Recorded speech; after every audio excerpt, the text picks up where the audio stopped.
Hello everyone and welcome back to computer programming tutorial series. এখানে আমরা computer programming প্রথম খণ্ড বইয়ের উপরে টিউটোরিয়াল সিরিজ করছি এবং শুরু থেকে এখন পর্যন্ত যতগুলো ভিডিও আছে সবগুলো প্লেলিস্ট আকারে ডেসক্রিপশন বক্সে দেয়া আছে। তো আর কথা না বাড়িয়ে আমরা আজকের পর্বটা শুরু করে দিই। আমরা তো প্রোগ্রামটা করে ফেললাম, এখন সমস্যা হচ্ছে যে এই প্রোগ্রামটা করতে গিয়ে আমরা আমাদের প্রোগ্রামটা কাজ করছে বাট খুব একটা এফিশিয়েন্ট না, কারণ একটা জিনিস দেখার জন্য প্রত্যেকটা মার্ক দেখার জন্য লুপ ঘুরতে হচ্ছে 40 বার। ঠিক আছে, এইখানে যে দেখেন যে আমরা যখন সিঙ্গেল দেখেছিলাম 40 বার, এখানেও যে প্রত্যেকটা এই যে প্রথম ফর লুপের মধ্যে কন্ডিশনটা ট্রু হলেই যখন পরের ফর লুপে ঢুকবে এটা কিন্তু 40 বার ঘুরতেছে। সো 40 বার ঘোরার পরে সে বের হয়ে আবার এটার মান 1 বাড়ায়। এই প্রোগ্রামটাতে লুপ ঘুরছে 51 টাইমস 40 2040 বার। এখন এই প্রোগ্রামটা যে এটা অনেক বেশি আর কি। ঠিক আছে, আমরা যেই প্রোগ্রামের আউটপুটটা চাচ্ছি সেই আউটপুট দেখানোর জন্য এই প্রোগ্রামটা অনেক বেশি সময় নিয়ে ফেলতেছে বা অনেক বেশি রিসোর্স ব্যবহার করছে। এখন এইটা আমরা কমাতে পারতাম কি না? এটা আমরা অবশ্যই কমাতে পারতাম। তো কমানোর প্রোগ্রামটাও এটা দেয়া আছে, বাট এটা সুন্দর মতো বুঝতে গেলে বড় প্রোগ্রাম দিয়ে করা তো আমাদের ছোট্ট একটা পরবর্তী যে ছোট্ট একটা প্রোগ্রাম আছে এইটা করে দেখব। আর এই জিনিসটা একটু কমপ্লেক্স এবং সেই কমপ্লেক্সিটিটা বোঝার জন্য আপনাকে এই বইয়ের পুরোটুকু অন্তত এই প্রোগ্রামের পর থেকে সবগুলো এই যে এখান থেকে এইটুকু খুব ভালো মতো ঠান্ডা মাথায় পড়তে হবে, তা না হলে বিষয়টা মাথায় ঢুকবে না। ঠিক আছে, তো আমরা 6.14 প্রোগ্রামটা লিখব এখন। আচ্ছা, এই প্রোগ্রামটা আমি লেখার মাঝে মাঝেই কিছু ব্রিফ দিব সো দ্যাট এটা বোঝার জন্য সুবিধা হয়। আমরা এখানে প্রথমে দুইটা নিচ্ছি, যে দুইটা ইন্টিজার নিচ্ছি হয়তো গিয়ে নেস্টেড লুপ চালানোর জন্য, দুইটা ফর লুপ চালাবো দুইটার জন্য। It's simple. আমরা একটা অ্যারে নিয়েছি যার মধ্যে নাম্বার আছে 1 2 3 4 5 6 7 8 9 10 11 12। ঠিক আছে, আমরা 12 এলিমেন্ট সহ একটা অ্যারে নিলাম এবং এই কাউন্ট করার জন্য আমরা 11 এলিমেন্টের একটা নতুন অ্যারে নিয়েছি। ঠিক আছে, 11 এলিমেন্টটা মূলত ইন্ডেক্সিংয়ের জন্য নিয়েছি। আপনারা বুঝতে পারতেছেন যে এলিমেন্ট 12টা, পরেরটা এলিমেন্ট 11টা, 0 থেকে 11 পর্যন্ত, এই জন্য। এবং এখন আমরা যেটা করব যে এই অ্যারের সবগুলো আমরা যেহেতু কোনো মান দেই নাই, আমরা সবগুলো মান 0 করে দিব। এখন আমরা 0 একবারে এভাবেও করতে পারতাম, আমরা ফর লুপ দিয়েও করতে পারি। ঠিক আছে, তো আমরা ফর লুপ দিয়ে =0 I।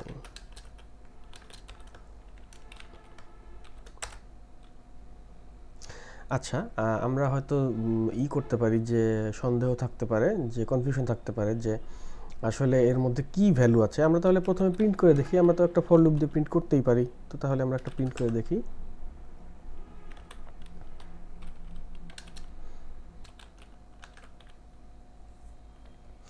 ওকে, তো এইটা হচ্ছে গিয়ে আমাদের 11 এলিমেন্টের অ্যারে। 1 2 3 4 5 6 7 8 9 10 11। তো এই দেখেন যে এই মানগুলো আর কি ছন্ন ছাড়া মান, এগুলো গার্বেজ ভ্যালু। এটা আপনার র্যান্ডমলি আসছে, এটা আপনার কম্পিউটারে বা আপনার ল্যাপটপে এটা অন্যরকম আসতে পারে। ঠিক আছে, তো এটা করার জন্য আমরা এখানে এই প্রিন্টএফটা বাদ দিয়ে সবগুলো মান 0 করে দেব। Marks count of I = 0। আমরা এক লাইনে 10টা না লিখে আমরা একটা লুপ দিয়ে করে দিলাম। এখন আমরা আবার মান সেট করার পরে আমরা চেক করে দেখতে পারি যে এখন আসলে মার্কস কাউন্টের মধ্যে কি আছে। এখন দেখেন সবগুলো 0 আছে। ওকে, এটার এখন আর দরকার নেই। এরপরে আরেকটা ফর লুপ নেব।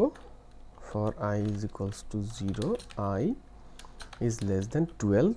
লেস দেন 12 যেহেতু নিচ্ছি, তার মানে এখন আমরা যখন লেস দেন 11 নিছি তখন আমরা কাজ করছি মার্কস কাউন্ট এই এর উপরে, কারণ এখানে এলিমেন্ট 11টা।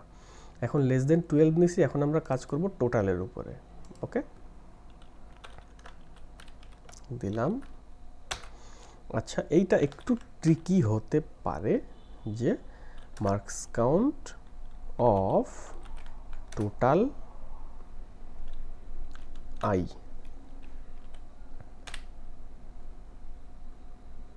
প্লাস প্লাস, ঠিক আছে।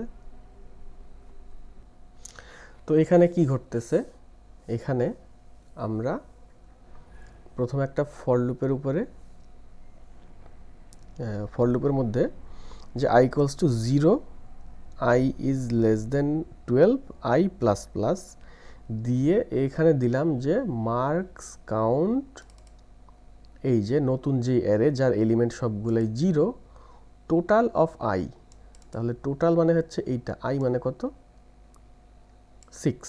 তার মানে মার্কস কাউন্টের 6th পজিশন, মার্কস কাউন্টে, আচ্ছা মার্কস কাউন্টের 6th পজিশন কোনটা, মার্কস কাউন্টের 6th পজিশন মানে হচ্ছে গিয়ে এই যে আমরা যে 6টা শূন্য করে ফেলছি, মার্কস কাউন্টের 6th পজিশনটাতে গিয়ে প্লাস প্লাস হবে। তার মানে মার্কস কাউন্টের 6 ইন্ডেক্স 6 নাম্বারে ভ্যালু ছিল 0, সেটার ভ্যালু হয়ে যাবে 1। ওকে, এটার অর্থ হচ্ছে এইটা। তো এরপরে আমরা এর মধ্যে পরের ফর লুপটা নিব। For j is equals to 0, j is less than or equals to 10, j plus plus. এর মধ্যে প্রিন্ট করব % d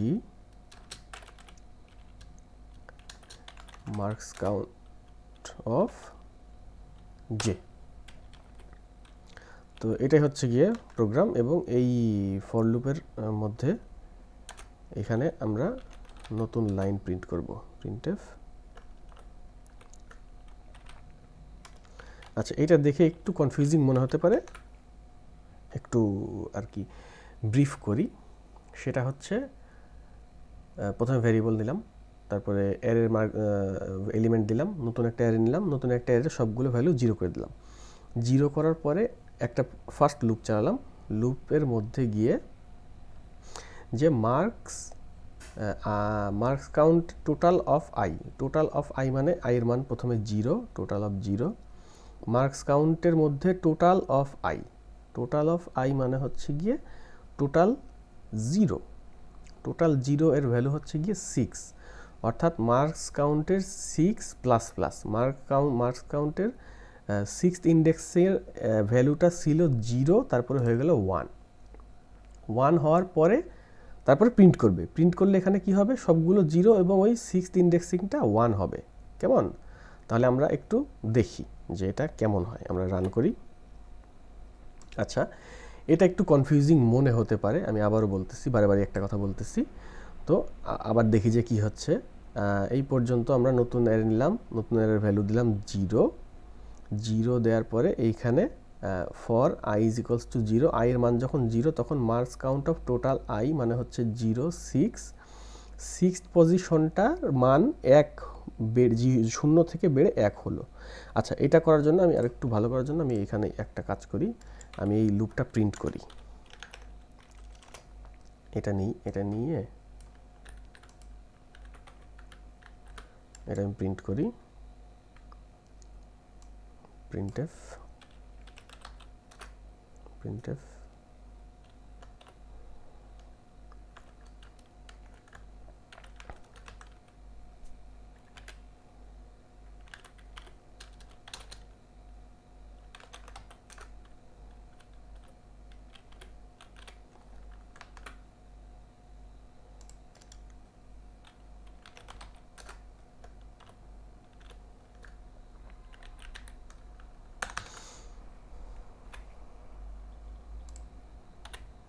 ওকে, তো এটা আমরা মানে প্রথমে এই লুপটা মার্কস কাউন্ট লুপটা প্রিন্ট করে 2টা নিউ লাইন দিব, ঠিক আছে। আচ্ছা, এটা টি দিয়ে দিছি, এটা ভালো হয়েছে, এখানে স্পেস দেওয়া আছে।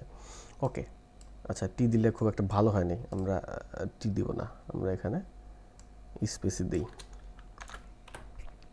অলরাইট, সো এইটা হচ্ছে গিয়ে আমরা যেই মার্কস কাউন্টের ভ্যালু 0 করছি না, কোথায় করলাম এই যে এখানে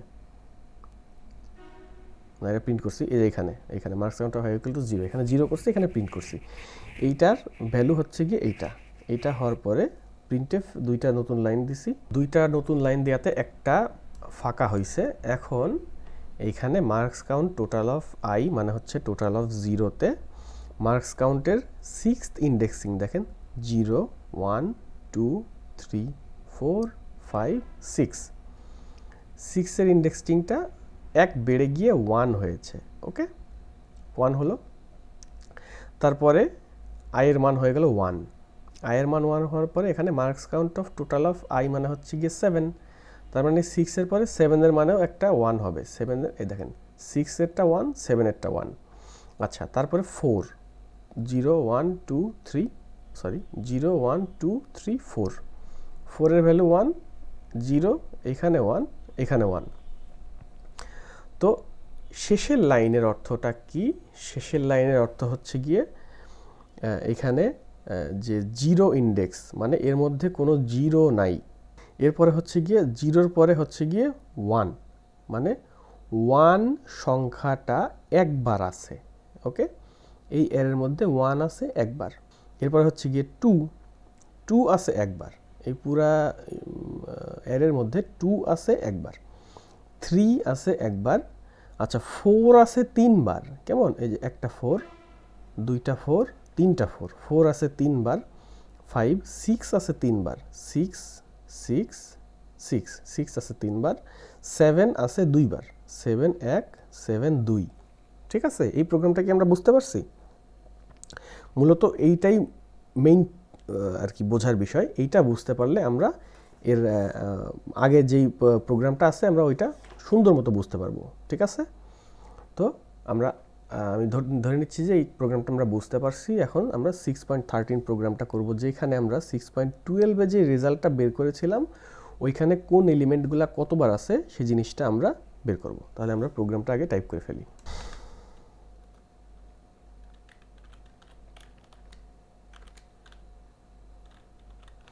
আচ্ছা, এখানে আমরা নতুন আরেকটা এখানে যে প্রোগ্রামটা লিখছি যে টোটাল এখানে 40টা নাম্বার আছে, এখানে আমরা মার্কস কাউন্ট 101 দিলাম যাতে 0 থেকে 100 পর্যন্ত কতগুলা পাইছে সেটা বের করা যায়, এই জন্য 101 দিলাম। এখানে এই নতুন যেই অ্যারেটা নিছি এই অ্যারের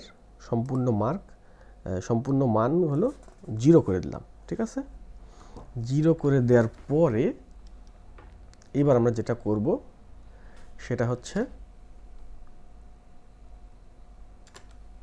for I is equals to 0, I is less than 40, I plus plus,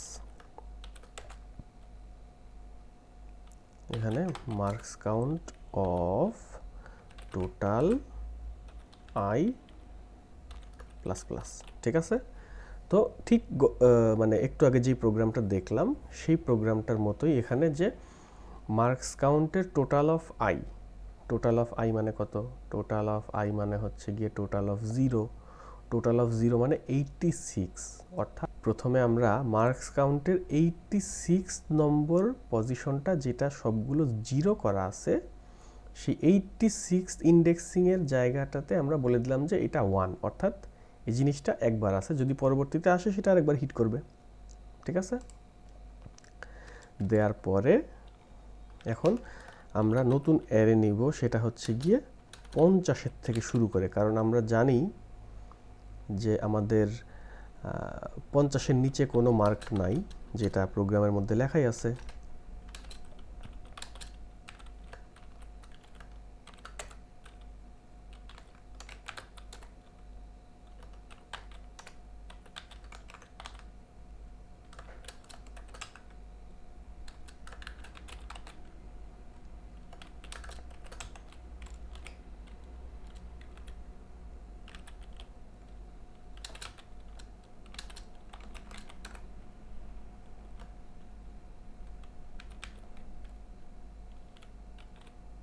ওকে, তো আমাদের প্রোগ্রাম লেখা শেষ। আমরা আরেকবার দেখি যে আমরা এখানে কি করতেছি।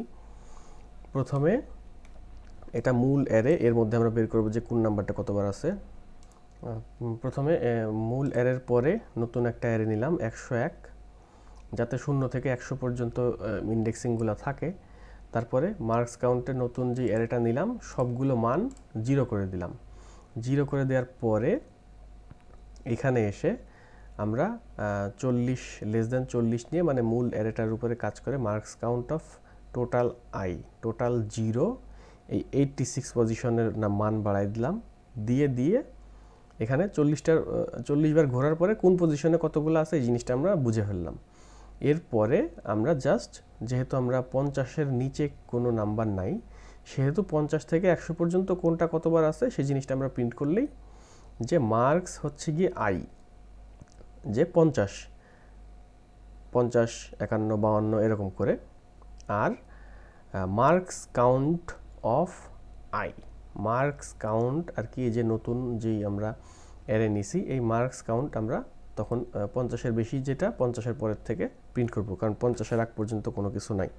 এবার যদি আমরা রান করি তখন আমরা যেই আগেরগুলা দেখছিলাম সেই অনুযায়ী এটা আর কি দেখাবে যে কোন নাম্বারটা কে কতবার পেয়েছে। সো এই অ্যারেতে আর কি এই যে কাউন্টগুলা আমরা চেক করে দেখতে পারি যে 56-এর কাউন্ট আছে 2বার। আমরা দেখি যে এখানে 56 কয়বার আছে। 56 এখানে একবার, 56 এখানে একবার, 56 2বার। দেখি আরও আছে নাকি 56, আর নাই। ওকে, 58 আছে একবার, 58 আছে একবার। 58টা কোথায় আছে? 58 আছে একবার, আর নাই। আর আপনি চাইলে এই সবগুলো যোগ করেও দেখতে পারেন, এখানে 40ই হবে, সবগুলো মিলে 40ই হবে। যে জিনিসগুলো যতবার আছে সেই অনুযায়ী আছে এখানে। ওকে, এটা কিন্তু বেসিক্যালি ইজি প্রবলেম, বাট এটা আপনাকে একটু প্র্যাকটিস করতে হবে, তাহলেই এটা আপনার কাছে সহজ মনে হবে আর কি। ওকে, এবং আমরা 6 অধ্যায়ের এটাই শেষ। আর আমরা পরবর্তীতে অধ্যায়ে যাওয়ার আগে এই জিনিসগুলো আমাদের ভালো মতো আয়ত্তে আসাটা জরুরি। আমি জানি না যে আসলে ঠিক কতটা বোঝাতে পেরেছি, বাট প্র্যাকটিস করলে এটা করা যাবে আর কি। তো 6ষ্ঠ অধ্যায় এখানেই শেষ। আমাদের পরবর্তী চ্যাপ্টার হচ্ছে গিয়ে চ্যাপ্টার 7 ফাংশন, তো যেটা খুব তাড়াতাড়ি রিলিজ করা হবে। ততক্ষণ পর্যন্ত সবাই ভালো থাকবেন, সুস্থ থাকবেন এবং বেশি বেশি করে প্র্যাকটিস করবেন। Happy programming.